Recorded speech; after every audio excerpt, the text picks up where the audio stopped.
You are listening to A Path to a New You, a podcast about mental health and veterans issues. Did you know April is Counseling Awareness Month? I personally did not know that until recently when a friend of mine posted that on her Facebook page.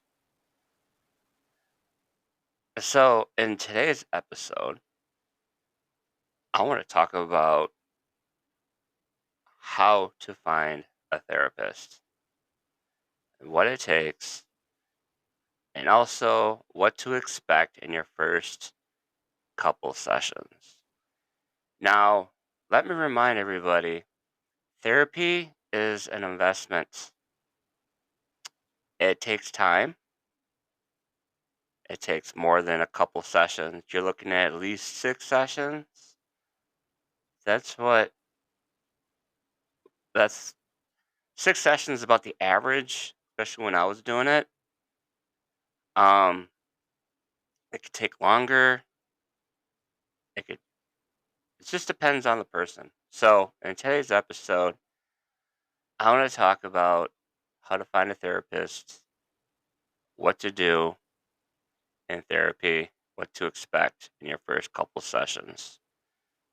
Some of you all who are listening may be thinking about seeing a therapist, and some of you who are listening may be a therapist, or some of you also may be in therapy already and kind of just want to listen to see what I have to say. Besides therapy, there's also mental health coaching. I'll talk a little bit about that later on. Anyway, let's get to this episode. So sometimes when we need it in the most, therapy can feel out of reach. So you're wondering like what's going on with myself? I'm not sure. I don't know what to do. So you kind of start talking about to people. You start looking, Googling and stuff and saying, hey, this is what's going on with myself. And then one of your next steps would be to actually find a provider, find a therapist. So what you would do, you could Google therapist in my location or provider and just Google something. Just that's the very first thing is usually what people do like myself. I usually start Googling stuff. If I'm interested in doing something, I Google it. And Google helps me out quite a bit actually. Finding the right therapist can be really tough. It could also kind of reminds me of apartment hunting or house hunting. You got to find the right fit. You got to find the right apartment. You got to find the right house. Also, since the pandemic, the market for therapy is actually pretty high. And there's actually a limited amount of therapists. What I'm trying to say is more people are needing therapy, and there's not enough therapists out there, not enough counselors out there. Hence, when you start looking, I'm going to talk about this a little bit later, but when you start looking, there's going to be therapists who have a wait list, and the wait list could be up to like 3 months, 6 months, couple weeks. And some of them, they just say, you know what, I'm not seeing many more people right now. So I'm going to talk a little about that, maybe a little bit later on. So, in a recent poll I looked at of mental health and substance abuse workers conducted, I kind of looked at a poll. 90% of workers in this poll surveyed expressed concern that new patients, new people, clients won't be able to access care. Kind of mentioned that about a minute ago, actually, where there's a lot of people who need therapy and people are starting to reach out, especially during the pandemic. That's when therapy actually became like people started going to therapy. It started being more common where you talk to people, it's like, yeah, I'm in therapy. So the access to care is limited. There's therapists out there, like I said, who've got a wait list. I'll talk about what a wait list is later on. So also in this poll I looked at, it says more than half of the providers who work directly with clients say their wait list for new clients is longer than now than it's been before. Like I said, some of these wait lists are about 3 to 6 months, or they're just to the point where like I can't even have a wait list anymore. I just have too many people. This one of the first steps you should do before finding a therapist is figure out what you need help with. Is it depression? Are you struggling with you like burnt out? Is there family issues? What kind of issues do you have? That's one of the first steps. I talked about that earlier. Also, just figuring out like what you need help with. And it's okay just to go to a therapist and not knowing exactly what you're looking for, because talking to therapists or even calling one up and figuring out talking to that person, figuring out, hey, this is what I need, exactly what I need, because eventually it might come out. Also known that uh, finances like, are pretty tight as well. I'll talk about that here in a minute.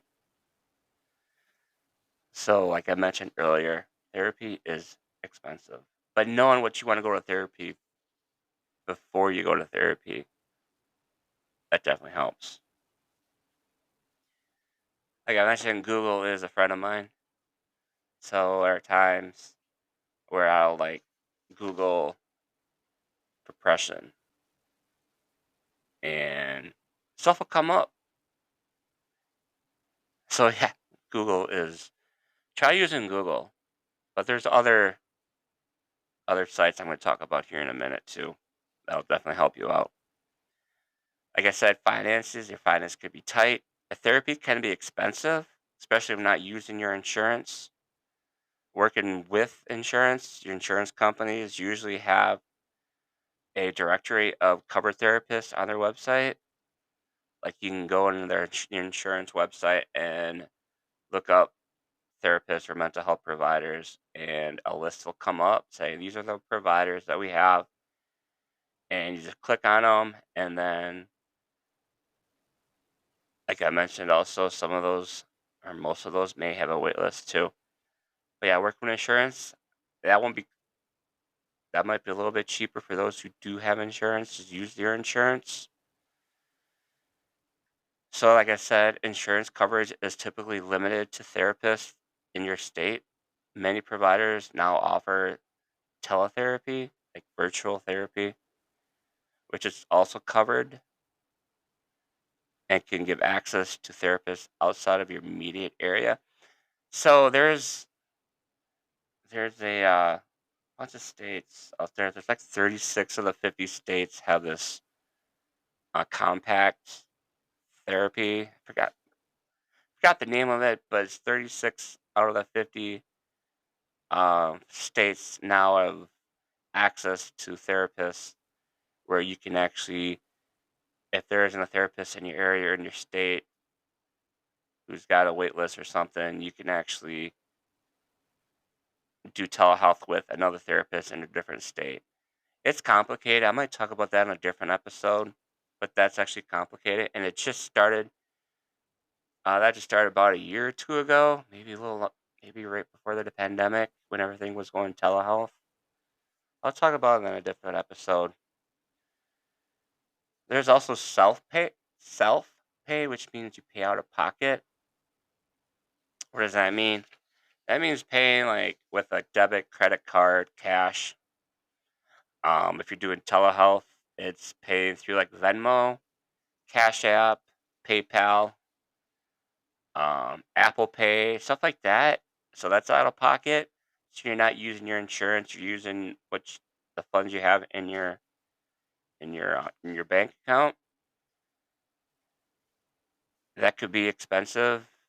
Average 50-minute session, 45, 50-minute session, average is about 100 to $200 a session, or it could be higher depending on where you live. I know here in Madison, where I'm from, the average is about 140, 160, and I know a few therapists who charge 200 per session. Also depends on what you're going for as well. If it's a couples therapy or family therapy, you're going to be looking at $300 to $500 a session, and most of the time, insurance will not cover it. I know this was a couple years ago. I haven't checked recently, but I know for couples or marriage therapy, insurances usually won't cover that, so that's going to be out of pocket. So yeah, for couples or marriage therapy, you're looking at between 300 to 500 a session. And there's a reason why it's expensive too, because if you're in you go to if you're having a situation with your significant other or marriage or the whole family therapy thing, the therapist is working with everyone in there, and that takes a lot of time. So even though your session's about 45 to 50 minutes, that therapist was probably doing at least an hour and a half of work for that's an individual session. For family or couples, they're doing more stuff behind the scene as is after the session. They're doing more for you other than just seeing you face to face. If you know what I'm talking about. There's also app-based therapy providers out there now. One of them is BetterHelp, where you pay out of pocket and you're paying like the membership fee. It's about $60 to $90 per week, and with that, you're seeing a therapist through like telehealth. That could be a little bit cheaper because you're only paying between 60 to 90 per week for that. Also, there's free and low cost therapy. Some county mental health departments and nonprofit organizations provide free or low cost therapy for people on like Medicaid, people who only receive Social Security for disability, and those without insurance. So there's that option too, but also you got to remember those are probably the wait list on those organizations are probably more. There's a more of a wait list on that one than others. The third step would be do some searching and and figure out what their credentials mean, like the LCSW, LPC. What does all that mean? Or PsyD or PhD. What does all that mean? You can look into it, figure it out, even ask the person too who you're interested in seeing as a therapist or a psychologist. Ask them what does that mean. There's directories out there too that definitely help you find the right therapist. Psychologytoday.com, goodtherapy.org are useful directories. So what you go to psychologytoday.com and you put in your zip code in the search engine, search area, zip code, and then the available therapist, psychologist in your area will pop up, and then you can actually, if you're looking for someone, looking for like you're struggling with depression, you can always in the search area do depression, and then it'll show the therapists who specialize in the that area, who specialize in that area. So that definitely helps. The Psychology Today or goodtherapy.org, they share the therapists, psychologists, they share bios photos of them, short videos about themselves, so you kind of know a little bit more about them. Um, they also give a phone number too, so you can call them. And most of the time on their profile, let's say if they have a wait list or not, or if they're not seeing anybody, they usually put down like not seeing any more clients or something to that fact. Um, yeah, in the search engine, it's easy to use for like depression, addiction. If you've had troubles with like addiction, you can also search by age, gender. That's all that in the psychologytoday.com or goodtherapy.com. Those are useful directories that definitely help you find the right therapist.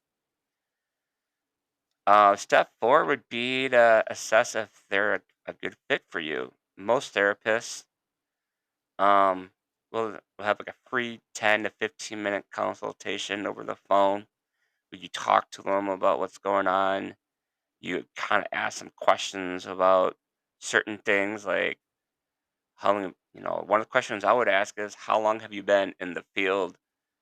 Um, and, and just I wouldn't ask them any personal questions because they're not going to answer that because it's kind of personal, you know what I mean? But anything that would help you figure out if that person is the right person for you to see. Like you can ask what happens in a session, how many sessions you think I would need, and stuff like that.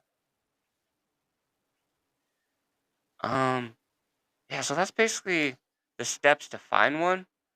So once you find the right therapist,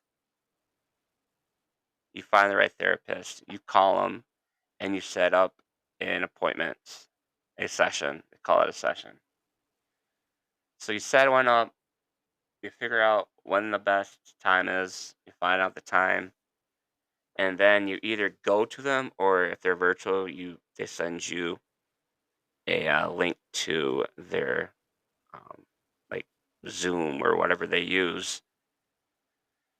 And then during the first session is like an intake session.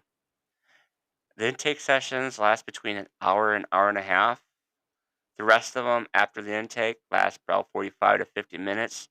The reason why the first session lasts so long is like it's an intake, and they're going to ask you questions about your history, mental health history, medical history, um, if you ever been in a um, psychiatric unit, like a hospital for mental health stuff, and then if you say yes, they'll ask you how long ago you remember when it was. You could give a rest estimate, and then they might ask you who's the person that you saw you. If you ever been to therapy before, they'll ask you that. They usually ask your address and all that stuff too. And then they ask you follow up questions if there's family history of mental health, and just it's all follow up questions, so they get to know you a little bit more about what's going on as well. If there's any family history of stuff, brothers, sisters, things like that. That's the reason why that first session is between an hour and a half. And if you're paying out of pocket, that's going to cost a little bit more than what the 45 to 50-minute session will cost. But again, just the reason why it costs a little bit more is because you're spending an hour between an hour and a half instead of the 45 to 50 minutes because they're doing intake. After the intake, you'll set up another session. Sometimes it's weekly, it could be every other week, depending on what you're available. And then the second session is when they talk about your the situation about depression, and they'll talk about like, hey, how did last week go since I saw you? How have you been? Um, yeah. So they also talk in the intake. I forgot to mention this is medication history. If you're taking any medications, if you're seeing your primary care doctor as well, if you're seeing a psychiatrist, they'll ask that too. If you are seeing a psychiatrist, they might ask for a release of information for a psychiatrist, so that if there's questions or if you guys want to correlate with each other, that helps because then we can actually contact the psychiatrist and say, hey, so and so's therapist, this is what we're doing. And you would also sign a release of information for from your psychiatrist too, so that she or he or her can talk to your therapist and correlate with things and figure out, hey, this is what's going on. Because seeing a psychiatrist, you're probably seeing a psychiatrist once every 3 months, and the session is usually about 30 minutes. Whereas your therapist, you're seeing the therapist usually at the beginning, usually it's weekly, and then it's every other week, and down the road could be. But you're seeing your therapist more often than you're seeing a psychiatrist, and with your release of information with your psychiatrist, the psychiatrist can talk to the therapist and figure out what's going on because the therapist will know a little bit more about what's going on with you than your psychiatrist might. So then the psychiatrist can figure out, "Hey, this is what's going on. Maybe we can." And then when you see your psychiatrist after the 3 months, you guys can talk about what's going on. And then maybe if you're taking medications, they can figure out, hey, you want to up the dose, lower the dose, figure out what's going on. Maybe you need a different medication. So there's a reason why we're giving you a release of information. Ask for the release. Also, they might ask for a release um, from if you're married, your husband, wife. You don't have to either. You don't have to give them a release of information, sign the release. It's up to you. When I was seeing, when I'm seeing clients, when I was seeing clients, I usually ask for a release, and if they ask why, if you guys ask why, I usually mention, what if they call me and they want to know what's going on because they want to help you a little bit more because if you're and if I don't have a release for them, I cannot talk to them. Whereas if I did have a release, I can say, hey, this is what's going on. This is what's going on. So then your your wife or husband or even your psychiatrist or all that stuff can knows what's going on, then they can help you a little bit more. So yeah, the intake's about an hour, hour and a half. Second session on probably between 45 to 50 minutes. Usually the second session, they come up with a treatment plan. Treatment plans are goals that you want to achieve, and also breaks down like how are you going to achieve those goals, what are you looking for, stuff like that. So then after the second session, that's when you talk and you figure out and you find out what's going on, and then come up with coping skills and all that good stuff. So yeah, you can, once you find your therapist, talk to your therapist about that stuff because the more you ask questions, more questions you ask, the better you feel for sure. Anyway, I've been talking quite a bit, but yeah, I had a lot to talk about today. Hopefully, if you are looking for a therapist, you'll know maybe where to start if you're listening to this. If you are seeing a therapist, good for you. That's awesome. Um, if you're even thinking about seeing a therapist and you're not sure where to start, hopefully this helps you. So, again, everything, when you talk to your therapist, everything you say is confidential unless you could say you're going to hurt someone or hurt somebody else because therapists are mandatory reporters. So, if you say you're going to kill somebody, and we'd have to report that. So just keep that in mind too. Anyway, um, you've been listening to A Path to New You, a podcast about mental health and veterans issues. I am always looking for guests on the show. If you know someone who specializes in a certain topic, have them reach out to me. You can reach out. I do have a Facebook page for this podcast called The Path to New You. I'll post it, the link on the comment area of this um, episode. And you reach out, and if you have any other ideas or would like to know more about a certain topic, please reach out to me as well. Trying to figure out more topics, trying to figure out what to talk about. Um, this podcast is available on most major streaming platforms, like Apple Podcasts, um, Amazon Music, Audible, Spotify, now on YouTube. It's been on YouTube for over a month now.